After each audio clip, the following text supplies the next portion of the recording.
Bismillahirrahmanirrahim. Nigériennes, Nigériens, mes chers compatriotes. Voici un an que le Conseil national pour la sauvegarde de la patrie, CNSP, sous ma conduite, a décidé de prendre en main les destinées de notre pays, le Niger. En effet, les menaces existentielles auxquelles faisait face le Niger ne laissaient guère le choix à tout patriote soucieux d'éviter à son pays de sombrer vers les obscurs rivages du terrorisme, et cela nonobstant le placement du pays sous tutelle des bases militaires étrangères. Le pillage de ressources, le passe-droit et le bâillonnement des libertés fondamentales constituaient le brevet du régime déchu, malgré la facette démocratique affichée et vantée par l'ancienne puissance coloniale pour compenser la vassalisation du régime. Victime de cette situation, notre peuple a adhéré à la nouvelle marche imprimée par le CNSP, transformant le coup d'État en un vaste mouvement de libération nationale et de reconquête de la dignité populaire. Cette défiance vis-à-vis du régime déchu, combinée à la menace et aux sanctions iniques imposées par la CEDEAO, a entraîné le rejet de toute influence extérieure par les Nigériennes et les Nigériens. Au plan national, le changement a engendré un élan patriotique sans précédent, expression des aspirations profondes de nos populations à la liberté, à la dignité et à la souveraineté nationale. C'est conscient de l'immense espoir suscité par les événements du 26 juillet 2023 et pour être en symbiose avec les aspirations populaires que le CNSP s'est engagé sous ma direction, d'une part à la refondation à l'intérieur du pays et d'autre part à la construction de l'Alliance des États du Sahel dans notre voisinage immédiat. Notre ambition pour le Niger se décline, comme vous le savez, autour de 4 axes, à savoir le renforcement de la sécurité et de la cohésion sociale, la promotion de la bonne gouvernance, le développement des bases de production et enfin l'accélération des réformes sociales.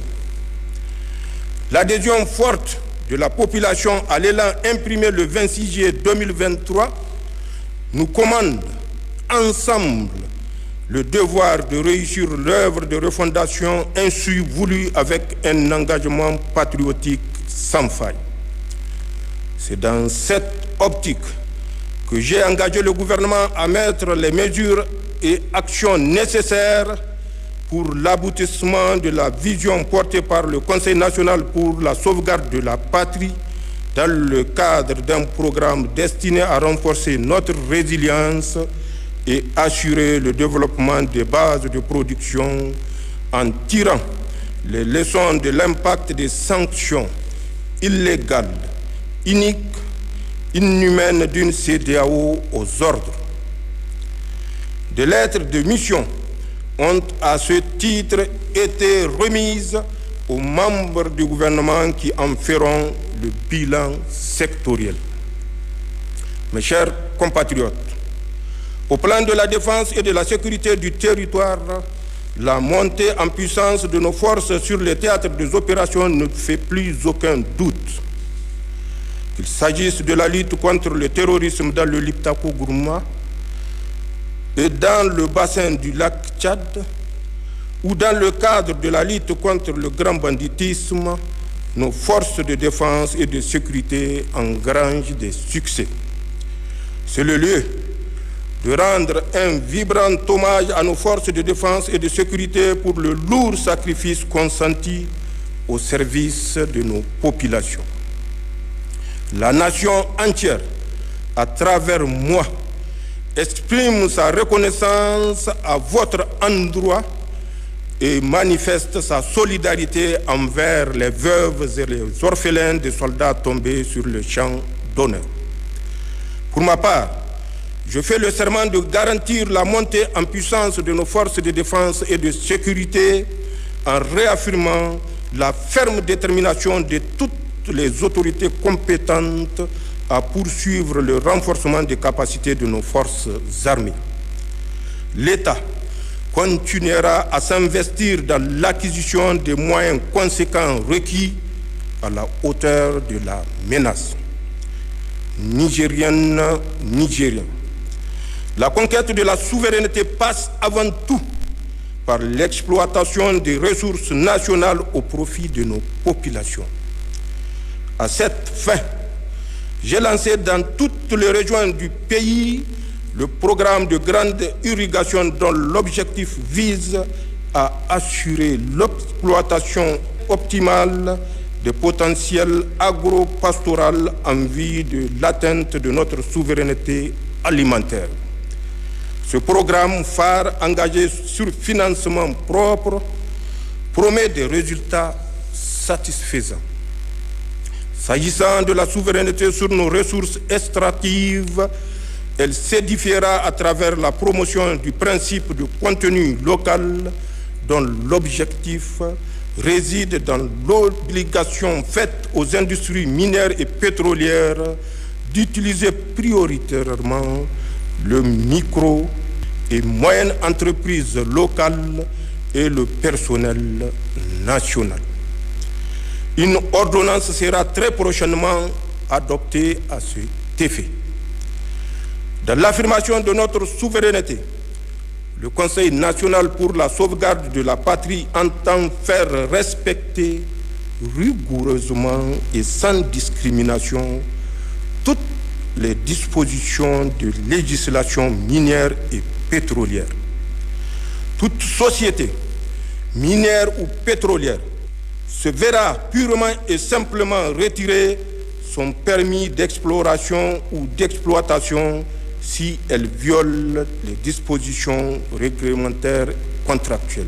Le bloc pétrolier Bilma, les rendus R5, R6, R7 d'Agadem, les permis miniers d'Imouraren et celui de Madawela sont retombés dans le domaine public de l'État. Je puis également vous confirmer le lancement prochain du projet de construction d'une raffinerie de pétrole et d'un complexe pétrochimique à Dosso, ainsi que la création d'un institut de pétrole et de gaz à Zender. L'école nigérienne, la formation professionnelle et l'esprit d'excellence et d'entreprise constitueront le pilier majeur de la refondation et de la consolidation de notre souveraineté, car le sort national ne pourra être garanti que par une citoyenneté responsable dans les politiques publiques et le bannissement de la culture de la médiocrité et de l'impunité. Nigériennes, Nigériens, au plan géopolitique, il me plaît de souligner que nous avons réussi de concert avec le Burkina Faso et le Mali à porter solennellement sur le fonds baptismaux la Confédération des États du Sahel, consacrée par le premier sommet des chefs d'État de l'Alliance des États du Sahel, tenu le 6 juillet 2024 à Niamey. Le passage au pas de charge de l'Alliance des États du Sahel à la Confédération des États du Sahel franchi en l'espace de 10 mois à peine, et ce malgré les embûches posées par ceux que notre indépendance dérange, illustre en lui-même notre farouche volonté de bâtir sur le socle sahélien un espace souverain de sécurité et de prospérité. Le traité mis en lumière par la déclaration de Niamey crée une union d'États structurée autour de 3 axes stratégiques, à savoir la défense et la sécurité, le développement et la diplomatie. Je tiens devant vous à remercier une fois de plus mes frères, les présidents Ibrahim Traoré et Assimi Goïta, pour l'œuvre titanesque accomplie malgré toutes les menaces proférées et tous les complots ourdis contre l'AES. Je fais également le serment d'œuvrer à l'opérationnalisation de la Confédération des États du Sahel, pour laquelle j'ai déjà commis un comité national. Mes chers compatriotes, soyez assurés que la voie que nous suivons est résolument sur la trajectoire de la rupture avec l'ordre néocolonial et l'établissement d'un partenariat gagnant-gagnant avec tous les pays du monde épris de paix, et ce, sans exclusive. À cet égard, le Niger respectera tous les engagements souscrits avec la communauté internationale. La désinformation orchestrée par les organes néocoloniaux et certains compatriotes renégats dans le rôle d'esclaves de salon, selon la formule de mon frère le président Ibrahim Traoré, ne nous détournera pas de notre marche triomphale vers la souveraineté. Aucun État, aucune organisation interétatique ne nous dictera la conduite à tenir, ni son agenda en matière de partenariat stratégique ou diplomatique. Et ceux qui fantasment sur la remise en selle imminente des régimes déchus à leur solde vont déchanter. Ils devront se rendre à l'évidence avant qu'il ne soit trop tard. Notre marche vers la souveraineté pleine et entière et inexorable. Mes chers compatriotes, c'est dans le cadre résolu de cette marche que s'inscrit une série de mesures préalables et actions prises par le Conseil national pour la sauvegarde de la patrie pour asseoir davantage notre souveraineté, à savoir, et sans être exhaustif, la dénonciation des accords de défense et de sécurité qui lient le Niger à la France, le renvoi de l'ambassadeur de France comme persona non grata, la suspension des droits de diffusion au Niger de certains médias propagandistes français, le retrait du Niger et du Burkina du G5 Sahel, l'abrogation de la loi 2015-36 du 26 mai 2015 relatif au trafic illicite des migrants, le retrait du Burkina, du Mali et du Niger de la CEDEAO, la dénonciation de l'accord militaire entre le Niger et le Bénin, la nationalisation de la Société nationale des eaux, la dénonciation de la convention fiscale entre le Niger et la France, la dénonciation de l'accord relatif au statut du personnel militaire des États-Unis. Nigériennes, Nigériens, mes chers compatriotes, d'autres mesures comme la création de la commission de lutte contre la délinquance économique, financière et fiscale, COLDEF, visent, elles, à assainir le climat socio-économique en rétablissant l'État et nos populations dans leurs droits. L'œuvre de reconstruction ne peut se faire qu'avec le concours de tous et en faisant ensemble le diagnostic des errements passés pour parvenir à l'administration des remèdes conséquents et adaptés à la prévention de la délinquance économique.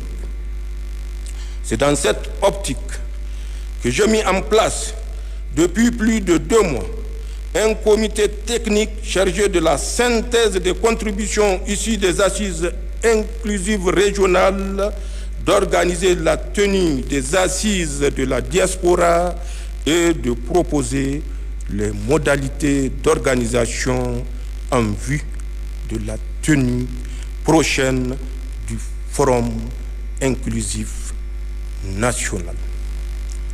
Zancen Kassani, Labousanino. Vive le Niger, vive la Confédération des États du Sahel. Je vous remercie.